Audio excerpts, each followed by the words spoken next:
Hey guys, எல்லாரும் எப்படி இருக்கீங்க? நல்லா இருக்கீங்களா? நம்ம சேனல்லே செர்னோபில் சீரிஸை பார்த்தவங்க எத்தனை பேர் இருக்கீங்க? உங்களுக்கு பிடிச்சிருக்கும் அப்படின்னு நினைக்கிறேன். இன்றைக்கி அதோட 3வது பார்ட் தான் பார்க்க போகிறோம். ஆல்ரெடி நம்ம சேனல்லே அதோட பார்ட் 1 பார்ட் 2 போட்டாச்சு. அதை பார்க்காதவங்க போய் செக் பண்ணி பாருங்கள். கண்டிப்பாக உங்களுக்கு பிடிச்சிருக்கும். போன பாட்டில் எந்த மாதிரியான விஷயங்கள் நடந்திருக்கும்? அந்த பவர் பிளான்ட்டில் கோர் இப்போ வந்து எரிஞ்சிட்டு இருக்குது. அதுவும் இல்லாமல் அது மெல்டவுன் ஆகிட்டு அதுக்கு கீழே இருக்கிற வாட்டர் டேங்க்குள்ளே போச்சு அப்படின்னா மிகப்பெரிய ஒரு வெடி விபத்து ஏற்பட வாய்ப்பு இருக்குது. அதை தடுக்கிறதுக்காக 3 பேர் உள்ளே போயிட்டு மேனுவலாக அந்த தண்ணியெல்லாம் வெளியே எடுக்கிறதுக்காக போயிருப்பாங்க. அப்படி போனால் அவங்க கையில் எடுத்துகிட்டு போயிருந்த அந்த லைட்லாம் இருக்கும் பார்த்தீங்களா, அது எல்லாமே அணைஞ்சிருக்கும். காரணம் எல்லாமே இந்த ரேடியேஷன் தான். அப்படி அணைஞ்ச அடுத்த செகண்ட் அந்த இடம் ஃபுல்லாகவே கும்மிருட்டாக இருக்கும். அப்படியே பரபரப்பாக விறுவிறுப்பாக அந்த எபிசோட முடிச்சிருப்பாங்க. இன்னைக்கு அதோட கண்டினியூவாக தான் பார்க்க போகிறோம். வீடியோக்குள்ளே போகிறதுக்கு முன்னாடி நம்ம சேனலை சப்ஸ்கிரைப் பண்ணிக்கோங்க. அப்படியே பக்கத்தில் ஒரு பெல் ஐக்கனை கிளிக் பண்ணி அதில் போட்டுக்கோங்க. லைக் பண்ணிக்கோங்க. இப்போ இந்த கதைக்குள்ளே போயிடலாம். அந்த 3 பேர் அந்த பைப் லைன் செட் பண்ணுறதுக்காக உள்ளே போயிருப்பாங்க இல்லையா, அவங்க எடுத்து போன லைட் எல்லாமே ஆஃப் ஆயிருக்கும். திடீர்னு பார்த்தா லைட்லாம் எரிய ஆரம்பிச்சிருது. என்னென்ன பார்த்து இவங்க வந்து மேனுவலாக எரியக்கூடிய ஒரு வகையான லைட் எடுத்துகிட்டு போயிருக்காங்க போல் இருக்கு. அதை இவங்க வந்து யூஸ் பண்ணி முன்னேறி போயிட்டே இருக்காங்க. அந்த இடம் ஃபுல்லாகவே ரேடியேஷன் வந்து நிரம்பி இருக்குது. இவங்க அப்படியே முன்னேறி போயிட்டு இருக்கும்போது வெளில கட்டுறாங்க. வெளில நம்ம ஹீரோவும் அந்த மோரிஸ் இருக்க பார்த்தீங்களா, 2 பேரும் வந்து வெயிட் பண்ணிட்டு இருக்காங்க. உள்ள போனாங்க என்னாச்சு அப்படின்னு சொல்லிட்டு வந்து வெயிட் பண்ணிட்டு இருக்கும்போது மோரிஸ் வந்து கேட்குறாரு, இப்போ வந்து உள்ள போனாங்க இல்லையா, அவங்களுக்கு ஏதாவது ஆயிடுமா? அவங்க வந்து இந்த ரேடியேஷன் வந்து இப்போவே கொள்றதுக்கு வாய்ப்பு இருக்கு அப்படின்னு கேட்டால் நம்ம ஹீரோ சொல்றாரு, கண்டிப்பா இருக்கு. ஒருவேளை உள்ள போனவங்களுக்கு என்ன வேணா ஆகலாம் அப்படின்னு நம்ம ஹீரோ சொல்லும் போது இப்போ நமக்கு உள்ள போனாங்க இல்லையா 3 பேர், அவங்கள தான் கட்டுறாங்க. அவங்க வந்து அந்த பைப் லைன் ஓப்பன் பண்ணக்கூடிய வந்து வால்வை கண்டுபிடிச்சிட்டாங்க. கண்டுபிடிச்சது கிட்ட போயிட்டு இருக்காங்க. வெளியே எல்லாருமே என்ன நடக்க போகுது அப்படின்னு சொல்லிட்டு பயந்துட்டு இருக்கும்போது இப்போ அந்த 3 பேரும் வெளியே வந்துடுறாங்க. ஸோ அவ்வளோதான், அந்த பைப் லைன் வந்து ஓப்பன் பண்ணிட்டாங்க. இப்போ வந்து இந்த மிஷன் வந்து சக்ஸஸ் ஆயிடுச்சு. இப்போ அப்படியே கட் பண்ண அந்த லிடியா இருக்காங்க பார்த்தீங்களா, அவங்க வந்து அவங்களோட ஹஸ்பண்டை பார்க்கறதுக்காக மாஸ்கோக்கே கிளம்பி வந்துட்டாங்க. வந்துட்டு இப்படி ஹாஸ்பிட்டலுக்குள்ளே போயிட்டு இந்த மாதிரி என்னோட கணவர் வந்து செர்னோபில்ல வந்திருக்காரு, அவர் வந்து ஒரு ஃபயர் ஃபைட்டர் அப்படின்னு சொல்லி கேட்கும்போது யாரையுமே பார்க்க உள்ள விடக்கூடாது அப்படின்னு சொல்லிட்டு மேல் இடத்துல உத்தரவு போட்டுருக்காங்க. அதனால நீங்கள் போகக்கூடாது மேடம் அப்படிங்கிற மாதிரி சொல்லிட்டு இருக்கும்போது லிடியா வந்து டக்குன்னு வந்து காசை நீட்டுறாங்க. காசை பார்த்ததுமே உடனே வந்து உள்ள போகிறதுக்கு வந்து ஒரு பர்மிட் லெட்டர் மாதிரி இருக்குது. அதை கொடுத்து அனுப்பி வைக்கவும் இப்போ வந்து நம்ம லிடியா வந்து போய் பார்க்குறாங்க. அப்போ வந்து அங்கே ஒரு டாக்டர் இருக்காங்க. இந்த மாதிரி நீங்கள் யார் எதுக்காக வந்துருக்கீங்க அப்படின்னு கேட்கவும் என்கிட்ட பாஸ் இருக்குது, என்னோட கணவர் வந்து செர்னோபில்ல வந்திருக்காரு, அவர் வந்து ஒரு ஃபயர் ஃபைட்டர் அப்படிங்கிற மாதிரி சொல்லவும் அவங்களாம் யாருன்னு எனக்கு தெரியும், ஆனால் நீங்கள் வந்து அவங்கள பார்க்க முடியாது அப்படியே அந்த டாக்டர் சொன்ன உடனே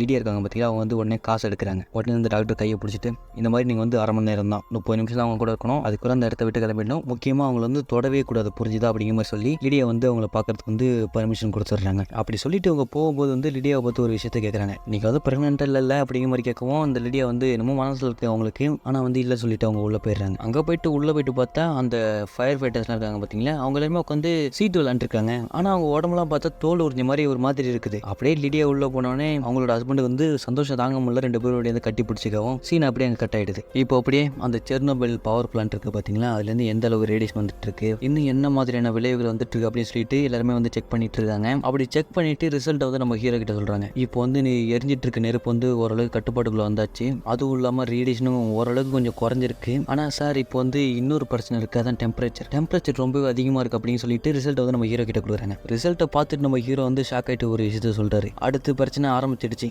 இப்போ அந்த கோர் வந்து உருக ஆரம்பிச்சிட்டு இருக்குது, இப்போ நமக்கு மிகப்பெரிய ஒரு பிரச்சனை காத்துட்டு இருக்கு மோரிஸ் அப்படிங்கிற மாதிரி சொல்லிட்டு இருக்கவும் அப்படியே சீன் கட் ஆகி இப்போ வந்து அந்த ஹாஸ்பிட்டல் இருக்குது பார்த்தீங்களா, அதை தான் கட்டுறாங்க. அங்கே வந்து இந்த லிடியா வந்து தூங்கிட்டு இருக்கும்போது ஒரு சத்தம் கேட்குது. அது வந்து இவங்களோட ஹஸ்பண்டோட சத்தம் தான். அவர் வந்து கதறிட்டு இருக்காரு. என்னன்னு போயிட்டு பார்த்தோம்னா அவர் உடம்பு மொத்தமாக அழுகி போயிட்டு சிவப்பு கலரில் குழகுழன்னு ஆகிட்டு இருக்கு. இவங்க லிடியா போயிட்டு பார்க்குறாங்க. இவங்க பார்த்துட்டு அப்படியே ஷாக் ஆகிட்டு நிற்கும் போது நீங்கள் எல்லாம் இங்கே நிற்கக்கூடாது அப்படின்னு சொல்லிட்டு அந்த டாக்டர் வந்து வெளில தொட்டி விட்டுறாங்க. அவர் உள்ள கதறிட்டு இருக்காரு. இப்போ அந்த நாட்டோட பிரசிடென்ட் இருக்காரு பார்த்தீங்களா, அவர் தான் கட்டுறாங்க. அவர் வந்து இந்த நியூஸ் பேப்பர் பார்த்துட்டு இருக்காரு. இந்த செர்னோபில் சம்பவம் வந்து நியூஸ் பேப்பரில் வர அளவுக்கு எல்லாருக்குமே தெரிஞ்சிடுச்சு. இவர் அதை பார்த்துட்டே இருக்கும்போது இவருக்கு வந்து ஒரு ஃபோன் கால் வருது. யாருன்னு பார்த்தா நம்ம மோரிஸும் நம்ம ஹீரோவும் தான். ஃபோன் பண்ணி மோரிஸும் பேசுறாரு, இந்த மாதிரி நாங்கள் வந்து நெருப்பு கிட்டத்தட்ட அணைச்சாச்சு, அதுவும் இல்லாமல் அதுக்கு கீழே இந்த தண்ணி எல்லாத்தையுமே நம்ம வெளியேற்றிட்டு இருக்கோம், ஒரு வழியாக இப்போ அந்த மிகப்பெரிய எக்ஸ்ப்ளோஷன் வந்து தடுத்து நிறுத்திட்டோம். ஆனால் இப்போ நிலைமை இன்னும் மோசமாக மாறிட்டு இருக்குது. அந்த கோர் வந்து பார்த்தீங்கன்னா இன்னும் ரொம்ப வேகமாகவே உருகிட்டு இருக்குது. அதுக்கு கீழே கான்கிரீட் பேட் இருக்கு, ஆனால் அது இன்னும் கொஞ்சம் நல்லா தாங்கும், கிட்டத்தட்ட ஒரு 2-3 வாரம் தான் தாங்கும். அதுக்கப்புறம் அந்த கான்கிரீட் பேடமே உருகிட்டு அந்த மொத்த கோருமே உருகி நிலத்தடிக்குள்ளே போயிடும். நிலத்தடிக்குள்ளே போச்சு அப்படின்னா அந்த மொத்த நிலத்தடி நீருமே மாசுபட்டுரும், எல்லாமே கண்டாமினேட் ஆகிடும். அதுக்கப்புறம் அது ஆறு ஏரி குளம் அப்படின்னு சொல்லிட்டு எல்லாத்தையுமே கலந்துரும். கடைசி அந்த கடல் இருக்குது பார்த்தீங்களா, அதுலேயுமே போயிட்டு கலந்து கண்டாமினேட் ஆகிடும். இது மட்டும் நடந்துச்சு அப்படின்னா அந்த நாட்டில் இருக்க மொத்த விவசாய நிலமும் பாதிக்கப்பட்டுடும். குடிக்கிறதுக்கு தண்ணி கூட இருக்காது. ஆனால் இதையுமே தடுக்கிறதுக்கு ஒரு வழி இருக்குது. அந்த கோர் உருகிட்டு இருக்கு பார்த்தீங்களா, அதை தடுத்து நிறுத்துறதுக்கு அதுக்கு கீழே போயிட்டு ஒரு ஹீட் எக்ஸ்சேஞ்சரை ஃபிக்ஸ் பண்ண போகிறோம். அதுக்கு இந்த நாட்டில் இருக்கிற மொத்த லிக்விட் நைட்ரஜனும் தேவை அப்படிங்கிற மாதிரி சொல்லவும், சரி உங்களுக்கு தேவையான எல்லாமே கிடைக்கும், சீக்கிரமாக வேலையை ஆரம்பிங்க அப்படிங்கிற மாதிரி அந்த பிரசிடென்ட் இருக்க பார்த்தீங்களா அவர் சொல்லிட்டு இருக்கும்போது இப்போ நம்ம ஹீரோ தான் பேசுறாரு. சார் இங்கே பார்த்தீங்கன்னா 30 கிலோமீட்டர் அளவு தான் எவாக்குவேஷன் ஜோன் அறிவிச்சிருக்கீங்க, ஆனால் மக்கள் யாருமே இன்னும் வெளியேற்றப்படல அப்படிங்கிற மாதிரி நம்ம ஹீரோ கேட்கவும், ப்ரொஃபஸர் நீங்கள் இங்கே பாருங்கள், நீங்கள் அங்கே இருக்கிறதுக்கு காரணம் அங்கே நடக்கிற எல்லா விஷயத்தையும் தடுத்து நிறுத்ததுக்காக தான். இந்த ரேடியேஷன் பரவது எப்போ நிற்கும் அதை மட்டும் சொல்லுங்க அப்படிங்கிற மாதிரி கேட்கவும், யுரேனியம் 235 வாழ்நாள் காலம் வந்து 27,000 வருஷம். அதனால அதை இப்போதைக்கு தடுத்து நிறுத்த முடியாது அப்படின்னு சொல்லலாம் அப்படிங்கிற நம்ம ஹீரோ சொல்லிட்டு இருக்கும்போது உடனே வந்து கால் கட் பண்ணிடுறாரு. இப்போ வந்து மோரிஸ் கேட்குறாரு, இந்த மாதிரி நீ நான் இப்போ வந்து ஒரு வாக் போகலாம், நம்ம வந்து அப்போ தான் நல்லாயிருக்கும் அப்படிங்கிற மாதிரி சொல்லிட்டு 2 பேரும் வந்து நடந்து போயிட்டு இருக்காங்க. 2 பேரும் அப்படியே நடந்துட்டு இருக்கும்போது மோரிஸ் வந்து கேட்குறாரு, இந்த மாதிரி நம்ம பசங்களுக்கு தான் என்ன ஆகும், அங்கே வேலை செய்கிற எல்லாருக்குமே என்ன ஆகும் அப்படிங்கிற மாதிரி கேட்கவும் நம்ம ஹீரோ சொல்கிறாரு, அவங்க எல்லாருமே இன்னும் கொஞ்சம் நாள் செத்துருவாங்க. பல விதமான நோய்கள் வந்து அவங்கள பாதிக்கும். அதுவும் இல்லாமல் தோல் வந்து சிகப்பாக மாறும், அப்புறம் கருப்பாக மாறும், அதுக்கப்புறம் வந்து அழுக ஆரம்பிச்சிடும், கடைசியாக கொடூரமாக செத்து போயிடுவாங்க அப்படின்னு நம்ம ஹீரோ சொல்கிறாரு. உடனே மோரிஸ் வந்து கேட்குறாரு, இந்த மாதிரி நமக்கு என்ன ஆகும், நாமளும் இங்கே எதனா இருக்கும், நமக்கு என்ன ஆகும் அப்படின்னு கேட்க, நமக்கு வந்து அவங்கள மாதிரியான அளவுக்கு வந்து பாதிப்பு ஏற்படுது, ஆனால் நமக்குமே சாவு நிச்சயம் தான். இன்னும் 5 வருஷத்துக்குள்ளே எப்போ வேணாலும் நம்ம சாகலாம். முக்கியமாக கேன்சர், நம்ம எல்லாருமே கேன்சரால் பாதிக்கப்படுவோம், கடைசியாக நாமளும் செத்து போயிடுவோம் அப்படிங்கிற மாதிரி சொல்கிறாரு. இப்போ வந்து மோரிஸ் வந்து தூரத்தில் 2 பேரும் காட்டாரு, யாருன்னு பார்த்தா இவங்களை வந்து ஃபாலோ பண்ணிட்டு வந்துட்டு இருக்காங்க. அவங்க வந்து கேஜிபியோட ஆளுங்களாம். இவங்க ஒழுங்காக வேலை பார்க்குறாங்களா இல்லையா அப்படிங்கிறதுக்காக வந்து ஒரு ஸ்பை மாதிரி போட்டு வச்சுருக்காங்க போல இருக்கு. இவ்வளோ நாளாக வந்து அவங்க வந்து கண்ணுக்கே தெரியாமல் வந்து வேவை பார்த்துட்டு இருந்தாங்க. இப்போ நமக்கு தெரியணும் அப்படின்னு சொல்லிட்டு அவங்க வந்து நம்மளை ஃபாலோ பண்ணிட்டு இருக்காங்க அப்படின்னு சொல்லிட்டு 2 பேரும் அப்படியே நடந்து வந்துட்டு இருக்காங்க. இப்போ அப்படியே நம்ம ஹீரோ வந்து ஹீரோயின் இருக்காங்க பார்த்தீங்களா, அவங்ககிட்ட வந்து பேசுகிறாரு, இந்த மாதிரி கோர் வந்து நம்ம எதிர்பார்த்ததை விட வேகமாக உருகிட்டு இருக்குது, அதை தடுக்கிறதுக்கு வந்து ஹீட் எக்ஸ்சேஞ்சர் ஃபிக்ஸ் பண்ண போகிறோம் அப்படிங்கிற மாதிரி நம்ம ஹீரோ சொல்லிட்டு இருக்கும்போது ஹீரோயின் வந்து சொல்கிறாங்க, அது இதை நானும் யோசிச்சுட்டு இருந்தேன், ஒரு ஹீட் எக்ஸ்சேஞ்சர் இந்த கோர் உருகிறத வந்து கண்டிப்பாக தடுத்து நிறுத்தும். ஆனால் எனக்கு ஒரு மிகப்பெரிய ஒரு கேள்வி இருக்குது, இது ஏன் வெடிச்சுது? நான் வந்து எல்லா விதமான கண்டிஷனையும் செக் பண்ணி பார்த்துட்டேன், எதுலேயுமே இந்த கோர் வெடிக்கிறதுக்கான பாசிபிளே இல்லை, இருந்தாலும் அந்த கோர் வந்து இப்போ வெடிச்சிருக்கு, அது ஏன் அப்படிங்கிற மாதிரி நம்ம ஹீரோ கிட்ட கேட்கவும் நம்ம ஹீரோ வந்து சொல்கிறாரு, இந்த மாதிரி நம்ம கேள்விக்கான பதில் வந்து இங்க இல்ல, அன்னைக்கு அந்த செர்னோபில் பவர் பிளான்ட்டோட கண்ட்ரோல் ரூம்ல இருந்தவங்களுக்கு மட்டும் தான் தெரியும். டயட் லவ், அகிமோ, டாப் 2 எல்லாருக்கிட்டையும் போயிட்டு நேராக கேளுங்க, அவங்க உயிரோட இருக்கும்போது எல்லா விஷயத்தையும் கேட்டு தெரிஞ்சுக்கோங்க. அவங்க எல்லாருமே இப்போ வந்து மாஸ்கோவில் இருக்காங்க, ஹாஸ்பிட்டல் நம்பர் 6, நீங்கள் நேராக போங்க, அவங்ககிட்ட எல்லாத்தையும் கேட்டு வாங்க அப்படிங்கிற மாதிரி சொல்லி நம்ம ஹீரோயின் வந்து அனுப்பி வைக்கிறாரு. இப்போ அப்படியே கட் பண்ணால் அந்த நாட்டோட நிலக்கரித்துறை அமைச்சர் அவர் வந்து அந்த சுரங்க வேலை பார்க்குறாங்க இல்லையா, அவங்க எல்லாருமே கூட்டு போகிறதுக்காக வந்திருக்காரு. இந்த மாதிரி யார் இன்சார்ஜ், உடனே மொத்த பேர் நான் சொல்கிற இடத்துக்கு வாங்க அப்படிங்கிற மாதிரி சொல்லவும், நான் தான் இன்சார்ஜ், நீ சொன்னோன்னே கிளம்பிடணுமா, எங்கன்னு சொன்னால் மட்டும் தான் நாங்களாம் வருவோம் அப்படிங்கிற மாதிரி அந்த ஹெட் ஒருத்தர் இருக்கான், அவன் வந்து சொல்கிறான், நீங்கள் எல்லாருமே இப்போ செர்னோபில் தான் போக போகிறீங்க, அங்கே வந்து உங்களோட உதவி ரொம்பவே தேவை அப்படிங்கிற மாதிரி சொல்லவும் எல்லாருமே வரத்துக்கு ஒத்துக்கிறாங்க. இப்படி போகும்போது பாருங்க, அங்கே வேலை செய்கிற எல்லாருமே இந்த அமைச்சர் இருக்காரு பார்த்தீங்களா, அவர் மூஞ்சிலெல்லாம் கரியை பூசிக்கிட்டு போயிடுறாங்க. இப்போ அப்படியே அந்த லிடியா இருக்காங்க பார்த்தீங்களா, அவங்கள தான் கட்டுறாங்க. அவங்க ஹஸ்பண்ட் பார்த்தீங்கன்னா உடம்புலாம் அடிக்கி போயிட்டு அவர் வந்து உயிருக்கே போராடிட்டு இருக்காரு. அவர் சாகுறப்போ அவரால் வந்து பார்க்க கூட முடியல போல் இருக்கு, வெளியே என்னென்னலாம் இருக்கு எல்லாத்தையும் என்கிட்ட சொல்லு அப்படிங்கிற மாதிரி அவங்க சொல்லிட்டு இருக்கும்போது இந்த லிடியா வந்து பார்த்து சொல்கிறாங்க, வெளியே என்னென்னலாம் இருக்கோ அதை எல்லாத்தையும் நம்ம லிடியா வந்து சொல்லிட்டு இருக்காங்க. இப்போ அப்படியே நம்ம ஹீரோயின் தான் கட்டுறாங்க. அவன் வந்து ஹாஸ்பிட்டலுக்கே வந்துட்டாங்க, வந்துட்டு நிறைய டயட்டில் இருக்கான் பார்த்தீங்களா, அவனை தான் பார்க்க போகிறாங்க. இந்த மாதிரி கண்ட்ரோல் ரூமில் என்ன நடந்துச்சு அப்படிங்கிற மாதிரி கேட்டேன், அதில் அவனும் சொல்ல முடியாது அப்படின்னு சொல்லிட்டு அவன் திரும்பி படுத்துக்கிறான். இப்போது அந்த சுரங்க வேலை பார்க்குறாங்க இல்லையா, அவங்க எல்லாருமே செர்னோபில் சிட்டிக்கு வந்துட்டாங்க. அந்த ஹெட் இருக்கான் பார்த்தீங்களா, வந்து நேராக நம்ம ஹீரோ கிட்டேயும் மோரிஸ் கிட்டேயும் வந்து கேட்குறான், இந்த மாதிரி இந்த மாஸ்க்லாம் வேலை செய்யுமா அப்படிங்கிற மாதிரி கேட்க, ஓரளவுக்கு தான் வேலை செய்யும் அப்படிங்கிற மாதிரி நம்ம ஹீரோ சொல்கிறாரு. அவனுக்கு எல்லா விதமான அந்த பிளானையும் சொல்லிட்டு, இந்த மாதிரி சுரங்கம் ஒன்ற போகிறீங்க, அதோட அளவு ப்ளூ பிரிண்ட்லாம் காட்டி இந்த மாதிரி நீங்கள் செய்யணும் அப்படிங்கிற மாதிரி சொல்லிட்டு அவன் வந்து கிளம்பி போயிட்டான். இப்போ பார்த்தீங்கன்னா சுரங்கத்தை வந்து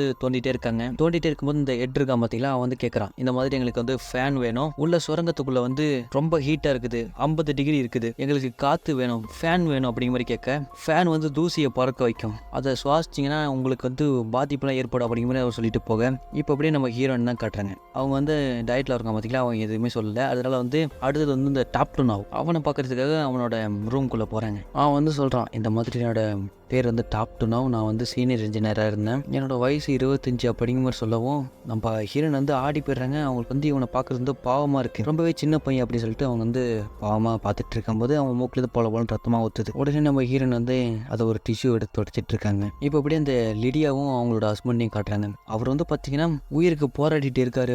அவர் அப்படியே ஸ்ட்ரக்சர் வச்சு தள்ளிட்டே இருக்கும்போது இப்போ அந்த டாக்டர் இருக்காங்க பார்த்தீங்களா, அவங்க வராங்க. இவ்வளோ நேரம் நீங்கள் இங்கேயே இருந்தீங்க, 30 நிமிஷம் தான் உங்களுக்கு பர்மிஷன் கொடுத்தேன், நீங்கள் இவ்வளோ நேரம் எங்கே இருந்தீங்க அப்படிங்கிற மாதிரி கேட்க, லிடியா வந்து வீட்டுக்கு கிளம்பி போக சொல்கிறாங்க. இந்த மாதிரி நீங்கள் வந்து அவங்க கூட இருக்கக்கூடாது, அவர் கூட இருந்தால் உங்களுக்குமே அந்த ரேடியேஷன் வந்து பாதிச்சிடும் அப்படிங்கிற மாதிரி சொல்ல, லிடியா வந்து போகவே மாட்டாங்க, ஹஸ்பண்ட் கூட தான் அப்படின்னு சொல்லிடுறாங்க. இப்போ அப்படியே லிடியா வந்து உள்ளே போயிட்டு பார்க்குறாங்க. பார்த்தா அவங்களோட ஹஸ்பண்ட் வந்து குழகுழன்னு ஆகிட்டு இருக்காரு. அவ்வளோதான், இதுக்கு மேலே உயிர் பிழைக்க வாய்ப்பே இல்லை. இவங்க அப்படியே போயிட்டு கண் கலங்கி நின்றுட்டு இருக்கும்போது இப்போ கட் பண்ணால் நம்ம ஹீரோவை தான் காட்டுறாங்க. அங்கே வந்து மோரிஸ் வர்றாரு. இந்த மாதிரி நம்ம வந்து தீ அணைச்சாச்சு, சுரங்க தொண்டவும் நல்லாவே பண்ணிட்டு இருக்காங்க, இன்னும் ஒரே வாரத்தில் வந்து சுரங்கத்தை ஃபுல்லாக தோண்டி முடிச்சிடுவாங்க அப்படிங்கிற மாதிரி சொல்ல, நம்ம ஹீரோ அந்தளவுக்கு அவர் வந்து சந்தோஷத்தை வந்து மூஞ்சில் கட்டிக்காமல் இருக்காரு. இவங்க 2 பேரும் அப்படியே பேசிகிட்டு இருக்கும்போது அங்கே வந்து இன்னொருத்த வரான். சார் வந்து இப்போ வந்து ஒரு ஒரு பிரச்சனை அப்படிங்கிற மாதிரி சொல்லி நம்ம ஹீரோவையும் மோரிஸும் வந்து கூப்பிடுறாரு. போயிட்டு பார்த்தா அந்த சுரங்க தோன்றவங்க இருக்காங்க பார்த்தீங்களா, அவங்க எல்லாமே ட்ரெஸ் எல்லாம் கழட்டி போட்டுட்டு சுரங்க தோண்டிட்டு இருக்காங்க.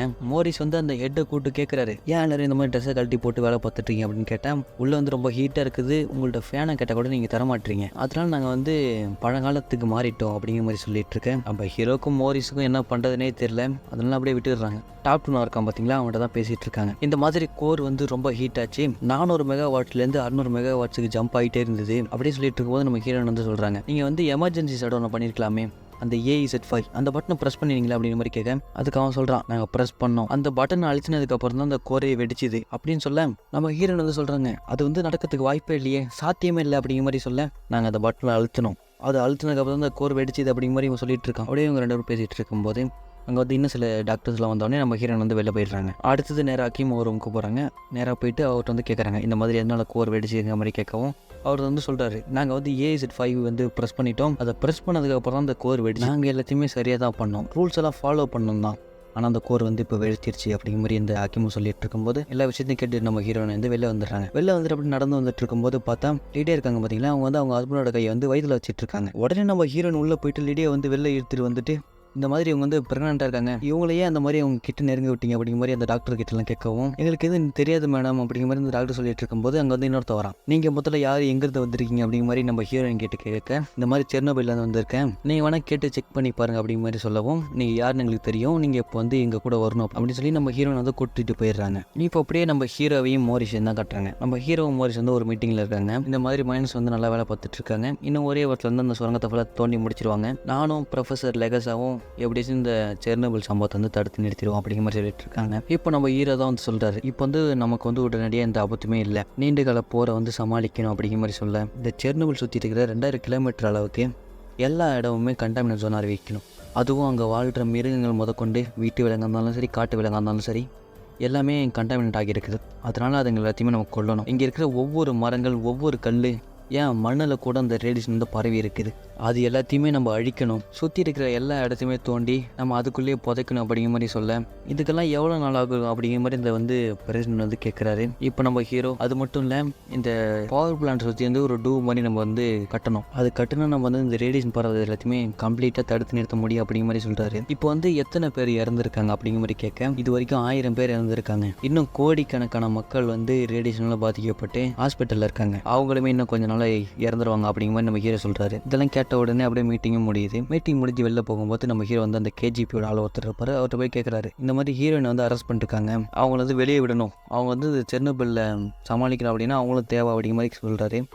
ஆனால் அதுக்கு அவங்களுக்கு பொறுப்பு வந்து நீங்கள் எடுத்துப்பீங்களா அப்படிங்கிற மாதிரி நம்ம ஹீரோட்ட கேட்கவும், நான் எடுத்துக்கிறேன், அவங்களுக்கான மொத்த பொறுப்பை நான் எடுத்துக்கிறேன் அப்படிங்கிற மாதிரி நம்ம ஹீரோ சொல்கிறாரு. இப்போ அப்படியே நம்ம ஹீரோ வந்து ஹீரோயின் இருக்கிற இடத்துக்கு கூட்டிகிட்டு போகிறாங்க. நம்ம ஹீரோவும் ஹீரோயினும் பேசிகிட்டே இருக்காங்க. அப்படி பேசிகிட்டே இருக்கும்போது நம்ம ஹீரோயின் வந்து வெளியே விடுறதுக்காக வந்து பர்மிஷன் கொடுத்தாச்சு. வெளியே வந்தோடனே நம்ம ஹீரோ கிட்ட வந்து ஹீரோயின் வந்து சொல்கிறாங்க, இந்த மாதிரி வந்து அவங்க வந்து AZ5 வந்து ப்ரெஸ் பண்ணியிருக்காங்க, அதை அழுத்தினதுக்கு அப்புறம் தான் இந்த கோர் வந்து வெடிச்சிருக்குது. ஆனால் நம்ம ஹீரோ அதுக்கு சாத்தியமே இல்லையே, அநேகமாக அவங்க வந்து ஒருவேளை லேட்டாக பண்ணியிருக்கலாம் அப்படிங்கிற மாதிரி நம்ம ஹீரோ சொல்கிறாரு. ஆனால் நம்ம ஹீரோயின் இல்லை, அவங்க வந்து கரெக்டாக தான் AZ5 வந்து ப்ரெஸ் பண்ணியிருக்காங்க, ஆனாலுமே அந்த கோர் வந்து வெடிச்சிருக்குது. இதை வந்து ஒருத்தர் சொன்னால் கூட பரவாயில்ல, ஆனால் எல்லாருமே இதை தான் சொல்கிறாங்க. அப்படி பார்க்கும்போது அவங்க வந்து இப்போ வந்து உயிருக்கு போராடிட்டு இருக்காங்க, அவங்க சொல்கிறது வந்து பொய்யா இருக்க வாய்ப்பு இல்லை அப்படிங்கிற மாதிரி நம்ம ஹீரோயின் சொல்கிறாங்க.